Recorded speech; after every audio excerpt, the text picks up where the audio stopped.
미중 갈등이 위안화로 옮겨붙었습니다. 위안화 가치 절하가 오늘은 멈췄지만 통화전쟁 우려는 여전합니다. 내일은 홍콩 국가보안법이 중국 전인대에서 표결에 붙여집니다.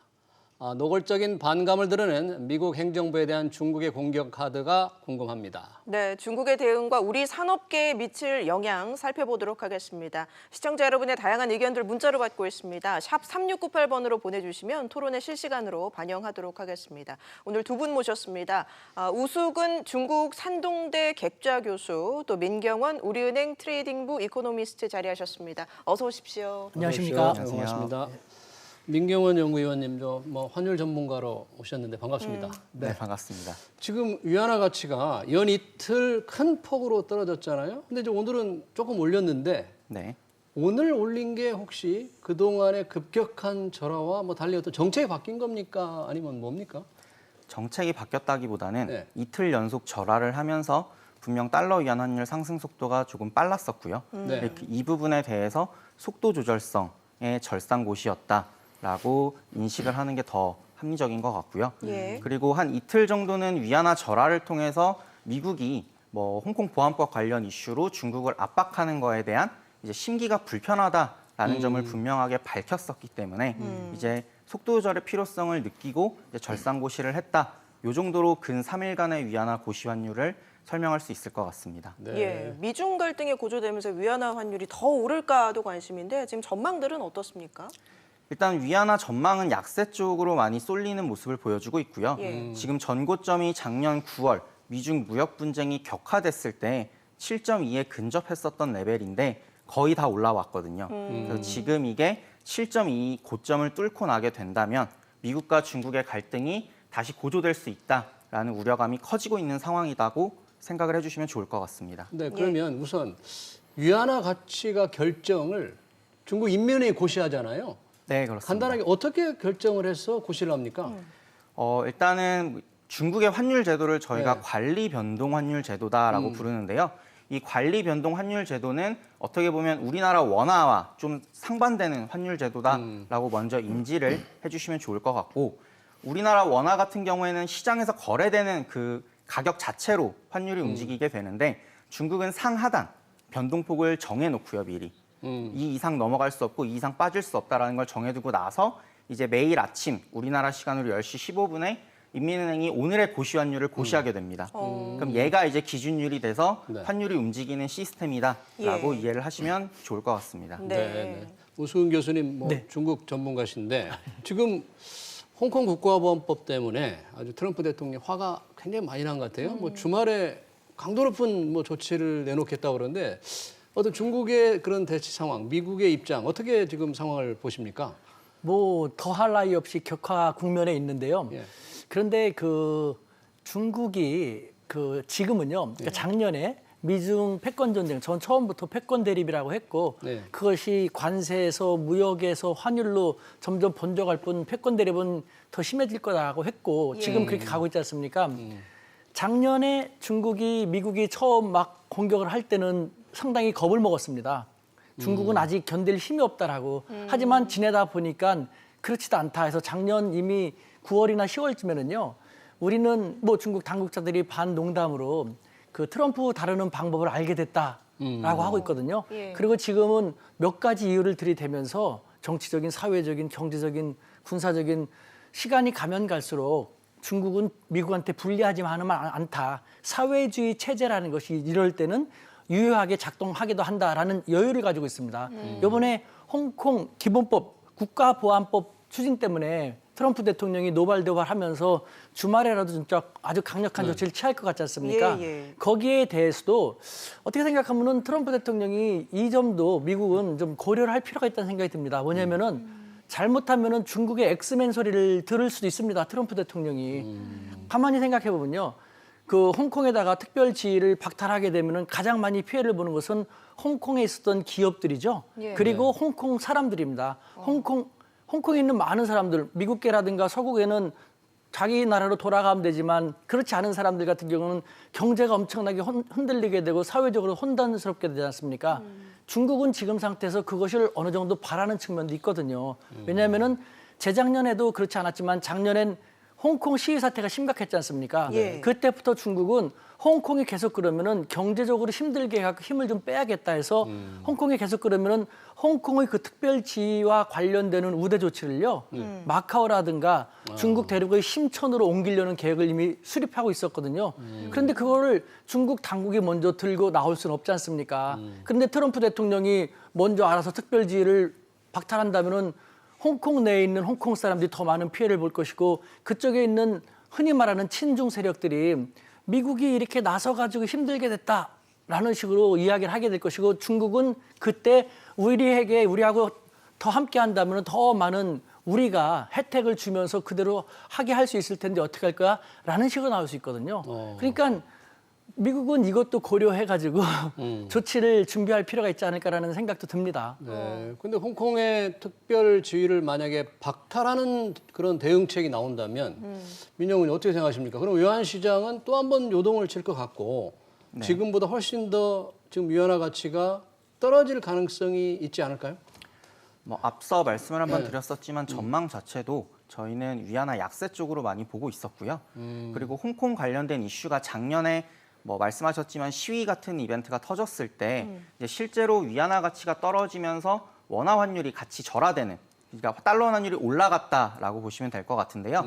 그 아시아 통화 전체가 이제 약세였었다. 왜 그랬을까를 살펴보게 되면 홍콩 이슈로 인해서 중국과 미국이 그때도 이제 한 차례 부딪히면서 시끄러웠었거든요. 그럼 얘네의 갈등이 격화되면 G2의 갈등이 격화될수록 원화가 가지고 있는 펀더멘탈에 대한 훼손도 피할 수 없을 거다.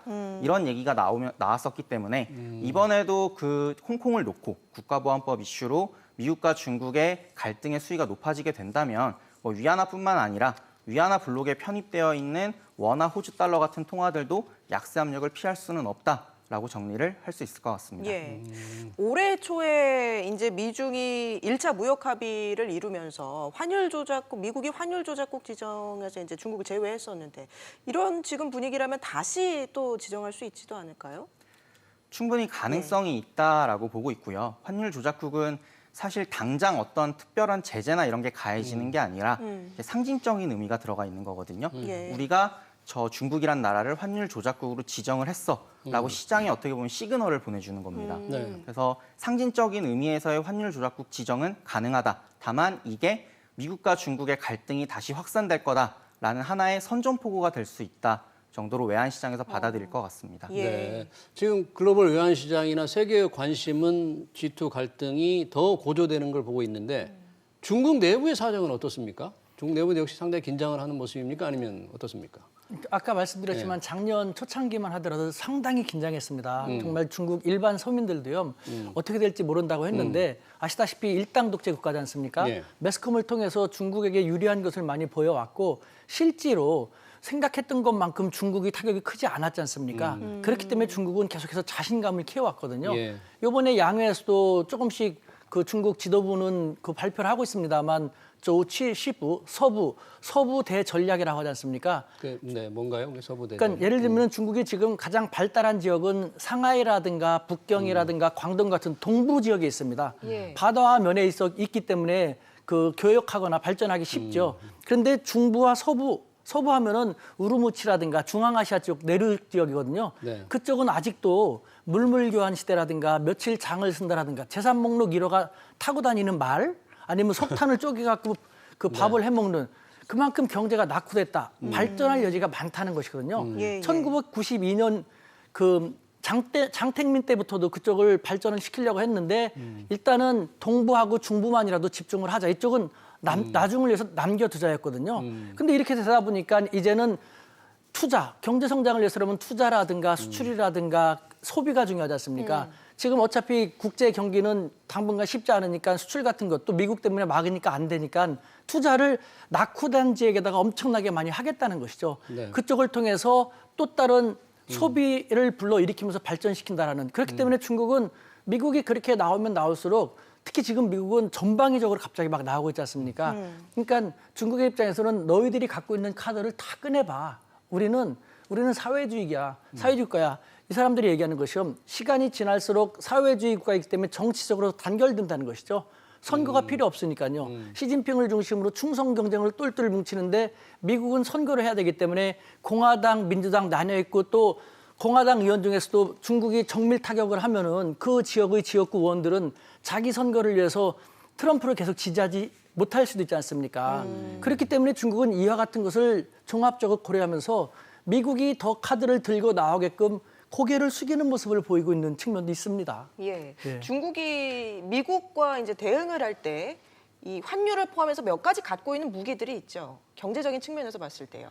맞습니다. 그러니까 그렇게 하면 안 되지만 중국도 WTO라는 것을 상당히 많이 의식을 하고 있고 중국이 국제적으로 이미지가 상당히 안 좋다는 걸 알고 있습니다. 그래서 다행히 미국이 자국 위주로 나가고 있지 않습니까? 네. 우리들은 국제협력을 강화하겠다, 자유무역을 강화하겠다, 과거하고 상반된 모습. 중국은 계속해서 국제협력을 강조하고 있기 때문에 유사시에는 WTO 규정에 은근슬쩍 위배하면서도 환율을 건드리고 뭐를 건드리고 할 수 있지만 그렇게까지는 하지 않으려고 하고 있죠. 그렇게 하기 전에 그것은 먼저 공격하는 측에서 먼저 나오면은 거기에 방어하면 되는 것이고 그 외에 중국이 쓸 수 있는 수단이 적지 않기 때문에 예. 어떤 것들이 있습니까? 아까 말씀드린 것처럼 중국은요, 중국도 준 기축국이라고 스스로 생각을 하고 있거든요. 필요하면 얼마든지 찍어낼 수 있고 네. 또 시간이 갈수록 중국은 미국한테 불리하지 않을 수 있다는 것, 정치적으로 단결력이 틀리다고 했죠. 경제적으로도 미안하지만 서구 사회에선 사회주의 국가라고 비난하지만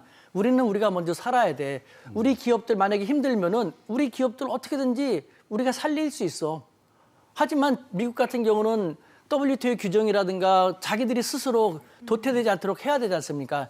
경쟁력이 강하다는 것이요. 그러니까 국영기업도 있고 그다음에 관세도 있고 그다음에 무한정 찍어낼 수 있는 준기축국으로서의 통화 같은 것도 있기 때문에 더군다나 낙후된 지역이 많으니까요. 예. 거기다가 SOC에다가 엄청나게 알려진 것만으로도 이번 양회에서 우리 돈으로 약 1,000조 원을 경기 부양으로 투입하려고 하는데 우리가 잘 알아야 될 것이요. 1년 한 해입니다. 예. 근데 1년 이미 6월 달이지 않습니까? 6개월 동안에 1,000조 원을 쓸 것이고 내년서부터는 또 다른 돈이 나올 것이고 지방자치단체들은 아직 여기에다가 자기들이 쓸 수 있는 카드를 넣지 않고 있거든요.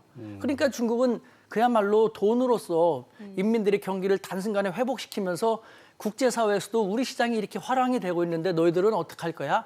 라는 큰 그림을 갖고 있는 상황인 것이죠. 네, 중국이 이런 부양 정책을 쓴다고 할 경우에 연구원님, 기본적으로 중국도 그렇다고 해서 위안화 가치를 계속 떨어뜨릴 수만은 없지 않겠습니까? 내부 정책상.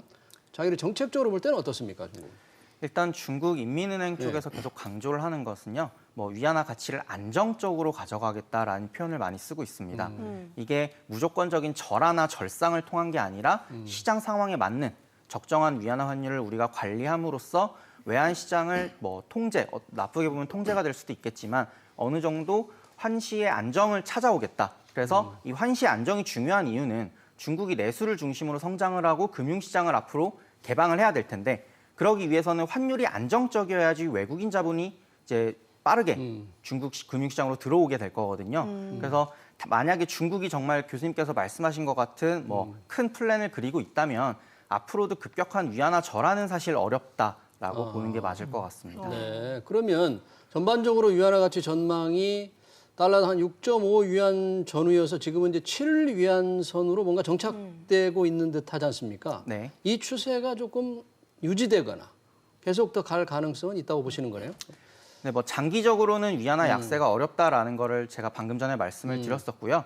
단기적으로 봤을 때는 뭐 미국이 계속 중국을 공격하고 이제 뭐 외교적 충돌을 일으키고 있잖아요.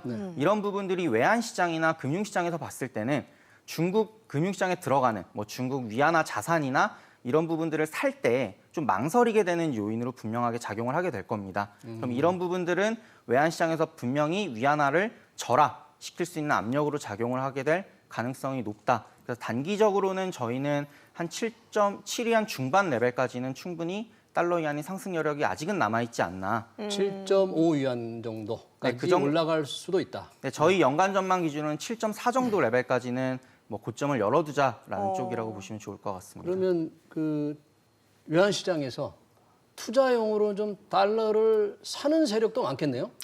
위안화 이런 거 보면. 네, 그렇죠. 네. 특히나 원화 같은 경우에는 앞서서 제가 위안화 블록이라는 표현을 한번 말씀을 드렸었는데 예. 작년에 무역 전쟁이 시작되고 나서 위안화 환율에 이제 동인조해서 이제 움직이는 통화 가치들이 생겼었어요. 예. 대표적으로 우리나라 원화가 있고요. 위안화와 원화가 같이 움직이는 네, 말씀이시죠? 동조화 경향이 굉장히 예. 강하다라고 정리가 될 텐데 뭐 원화나 호주 달러 그리고 뉴질랜드 달러 같은 통화들이 특히나 이 위안화 블록에 편입되어 있다는 인식이 강하고요. 그래서 위안화가 약세로 가게 된다면 뭐 거주자 외화 예금 그 추이만 보시게 되더라도 네. 지금 최근에 달러를 사서 계좌에 넣어놓고 있는 그 예금 항목이 굉장히 많이 늘어나고 있다. 달러 예금. 네, 그렇습니다. 돈 많은 사람들이겠죠, 주로. 위안 달러 예금을 살려면. 네, 뭐 고액 네, 자산가들의 고액 자산가들. 포트폴리오의 일환으로서 달러 자산이 충분히 지금으로서는 매력이 크다라고 볼 수 있을 것 같습니다. 네. 내일 이제 양회가 마무리가 됩니다. 중국이 대미 전략을 발표할 예정이라고 하는데 어떤 내용이 담길까요? 대미 전략은 철저히 방어 위주입니다.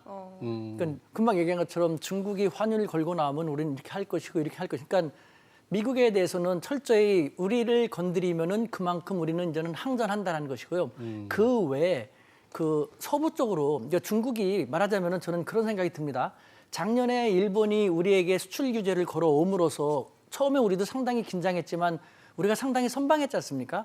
오히려 일본이 더 많이 힘들어진 측면이 생겼죠. 또 국산화에 또 우리가 박차를 가했고요. 네. 자신감도 우리는 많이 느꼈고요. 중국도 마찬가지입니다. 지금 미국이 건드리면서 가뜩이나 긴장했던 중국은 G2라는 명칭 자체도 부담스러워했거든요. 자기들이 가야 할 길이 멀고도 험한데 어떻게 G2야? G2면은 호칭 종 명예만 있는 게 아니라 부담도 있고 책임도 있지 않습니까?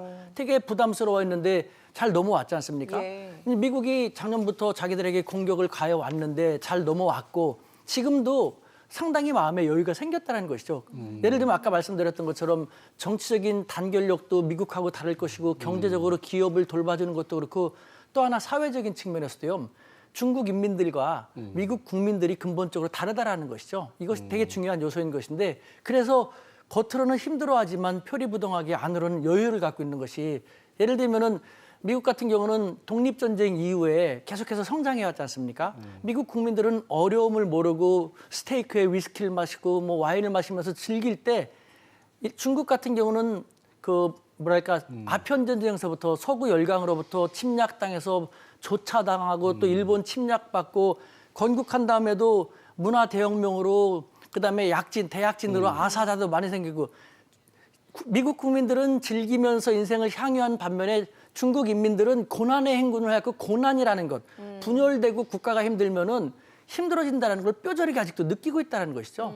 그렇기 때문에 지금 미국이 부당하게 자기들한테 싸움을 걸어오고 있다고 중국 언론에서는 계속 얘기를 하고 있고 중국 인민들도 다 준비를 하고 있기 때문에 중국 당국에서는 미국이 걸고 들어오면 그거에 대해서 우리는 이렇게 방어를 하면서 대신에 우리 뭉쳐서 우리 국토 균형 발전을 위해서 중부라든가 서부 발전을 더 역점적으로 할 테니까 인민들 다 함께 단결해서 나갑시다라는 그러한 내수 위지 성장 전략을 미국으로 인해서 한층 더 빠르게 추진할 수 있게 되는 계기가 된 것이죠. 근데 미국 정부가 지금 예를 들면 화웨이 같은데 이제 고립 작전을 쓰고 있지 않습니까? 그건 중국에도 엄청난 타격일 텐데 그거를 수용하는 뭐 어쩔 수 없다 이런 정도는 아닐 텐데 중국도.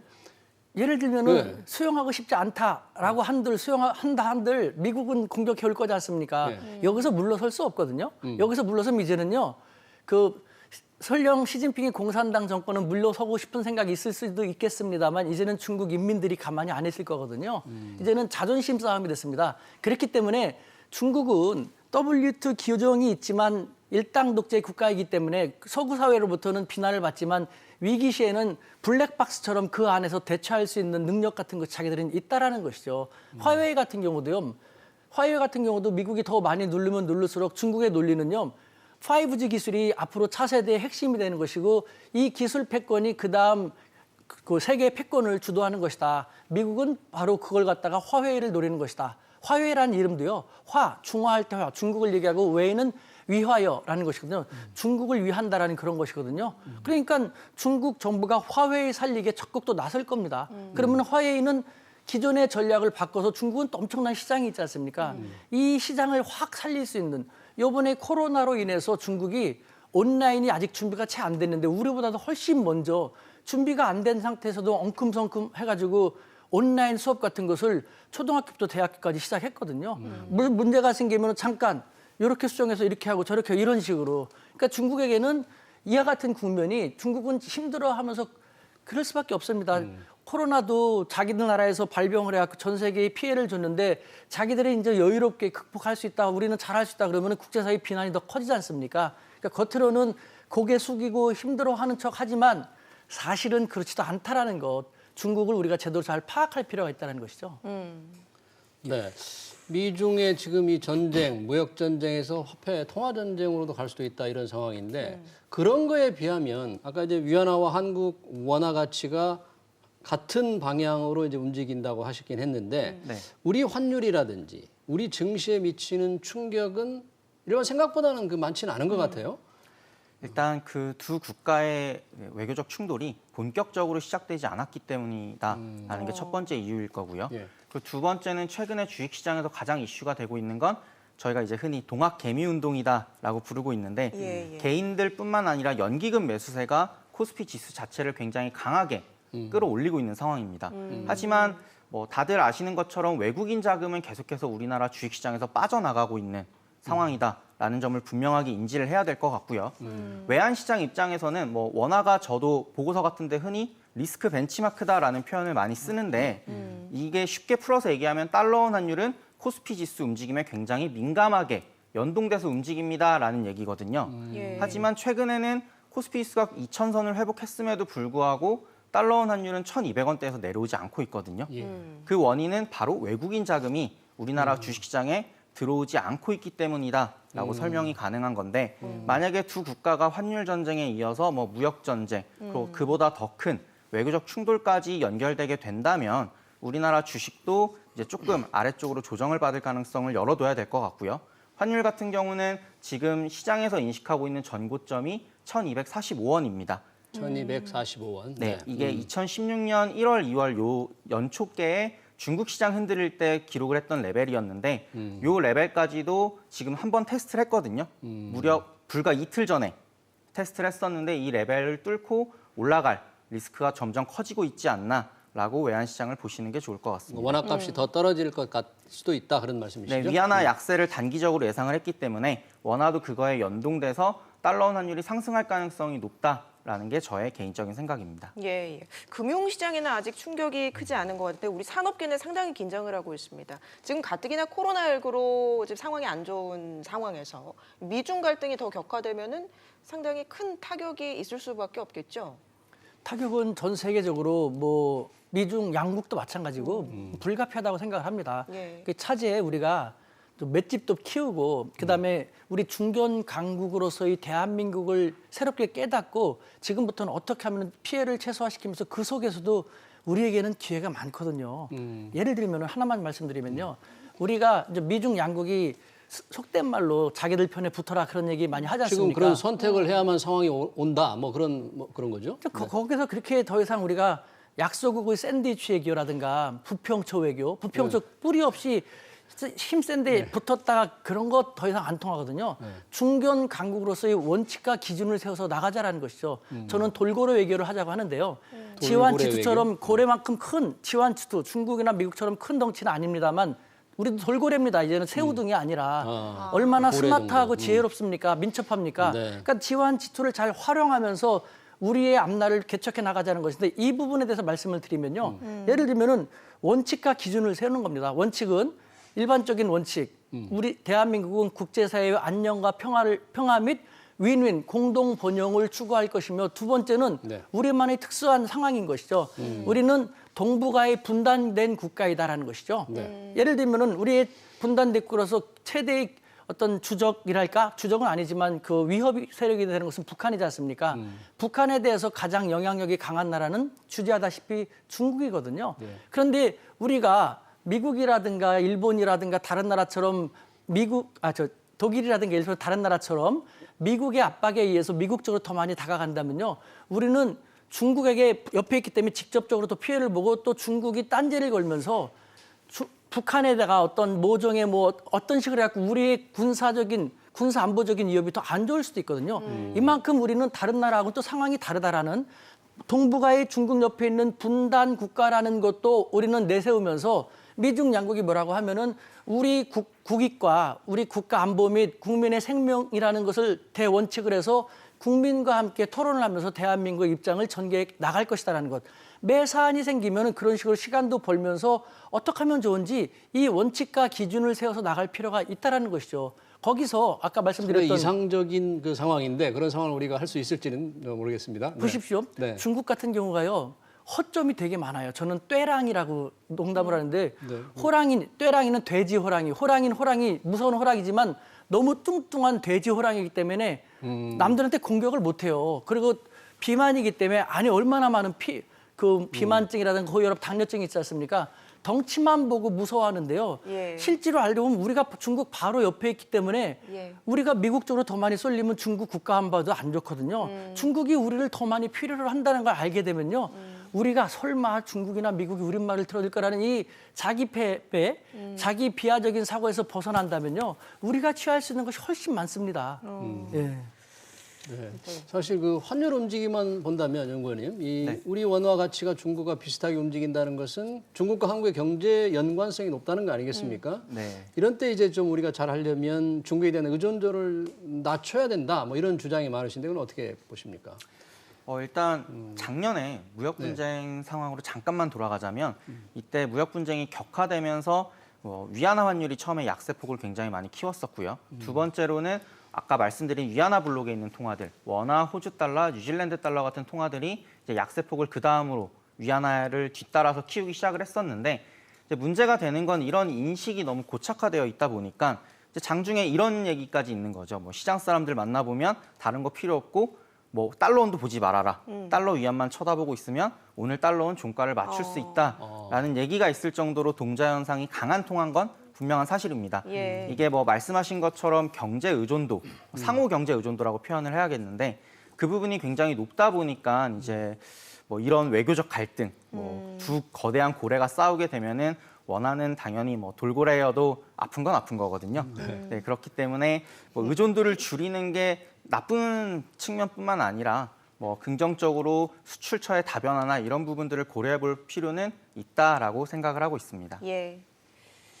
알겠습니다. 오늘 두 분 말씀은 여기까지 듣도록 하겠습니다. 지금까지 민경원 우리은행 이코노미스트 또 우수근 중국 산동대 객좌 교수와 함께했습니다. 고맙습니다. 감사합니다. 고맙습니다.